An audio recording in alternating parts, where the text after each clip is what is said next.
তাদেরকে প্রবেশ করানো হবে জ্বলন্ত উত্তপ্ত আগুনে।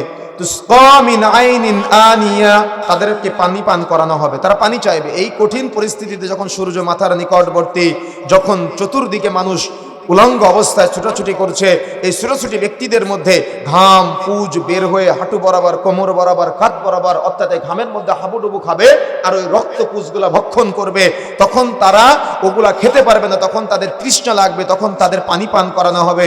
কিন্তু তারা যে পানি পান করবে, ওই পানিটা হবে গরম উত্তপ্ত ঝর্ণার পানি, অর্থাৎ ঝর্ণা থেকে পানি পান করবে, যে পানিটা হবে গরম উত্তপ্ত ফুটন্ত পানি। আল্লাহ রাসূল বলছেন, যখন তারা ওই পানিটা পান করবে, তখন ওই পানিটা পান করার সাথে সাথে তাদের পিছনের রাস্তা দিয়ে পেটের মধ্যে থাকা নাড়ি ভুঁড়িগুলো বের হয়ে যাবে।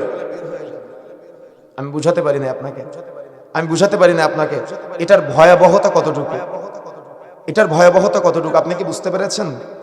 দুনিয়াতে আপনি আজকে আল্লাহকে চিনেন না, রাসূলকে চিনেন না, দ্বীন ইসলামকে চিনেন না, আপনি আল্লাহর দ্রোহিতা করেন, রাসূলের দ্রোহিতা করেন, আপনি দ্বীন ইসলামের বিরোধিতা করেন।